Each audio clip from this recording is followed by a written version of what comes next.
It's been a week since Nigeria banned Twitter, just days after the micro-blogging site deleted a tweet by President Muhammadu Buhari that threatened to punish regional secessionists. The government says it blocked the platform because it was being used to spread fake news and has ordered prosecutors to arrest anyone who violates the ban.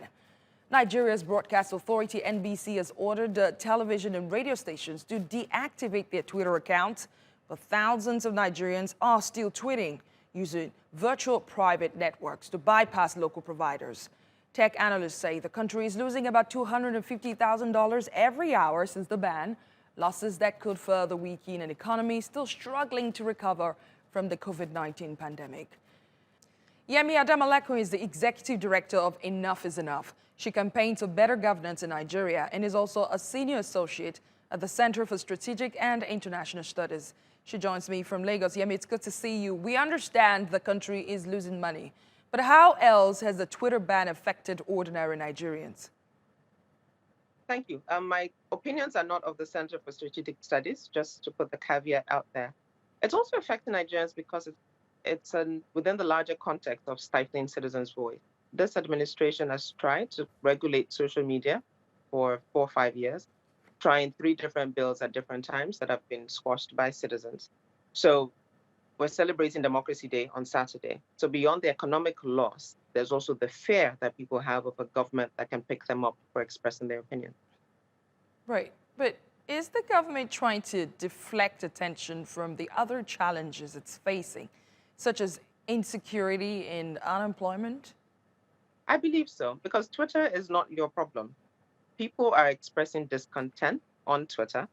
So rather than blaming the Twitter, why don't you address what the problems are? So when citizens are complaining of an administration that has, I don't know, high unemployment rates in the last 2 years, I mean, since the administration was re-elected, there's insecurity, not just that it used to be in one part of the country, but it's literally in every part of the country. Nigeria does not have a record of missing people, so we don't even have a handle of the number of people that are missing in the country every day. And it's the same administration that wants to prosecute people for paying ransom. So government is unable to help you recover your loved one when they're kidnapped. However, they want to prosecute you and send you to jail when you do pay a ransom to get your loved one back. So you're definitely right. It is focusing on something that is amplifying citizens' discontent. So if citizens were not discontent, then this wouldn't be an issue at all. And government in and of itself is probably one of the biggest proponents of fake news in terms of propaganda. So it's kind of interesting when they blame citizens for something that they do quite well. So Western diplomats say it's a gag on free speech, and the government could argue that other social media platforms are still accessible. Why is the Twitter ban important? Twitter so if you look as anywhere else in the world, there's different demographics that play on different platforms. So Instagram is a very visual platform, so it lends itself to things that are sort of easy, let me put it that way. So a bit more fun, a lot of humor, fashion, and sort of light stuff. Facebook is quite wide and vast, especially within the Nigerian context. So it's not as concentrated as I would say as Twitter. Twitter, as we like to call it, political Twitter, is quite intense. So it's just the way the microblogging platform works, you have to say what you need to say in short, fewer words. And it's just sort of really a good default position for people who have political thoughts. So it's quite concentrated. And it's also quite interesting because it's also a default platform for news organizations.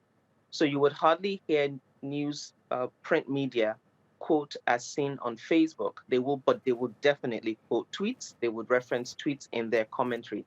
And that's print media, TV, radio. And the government does that a lot. So when the government itself pays particular attention to a platform because of sort of the kind of feedback it gets from it, and a platform that it uses quite a lot, it does say a lot. Moving forward, how do you see this end, and what kind of impact do you think it will have on free speech in Nigeria? So moving forward, I think it gets very dicey because Nigeria, as far as I understand, is insisting that social media platforms must be registered in country. It's just not practical to expect, in my opinion, platforms like Twitter or Facebook to register in every country where they operate. So they have to come to an agreement of some sort of what that looks like. For me, I think it's probably Twitter committing to doing better in responding to how people use its platforms, which I think is a fair requirement for any government to make.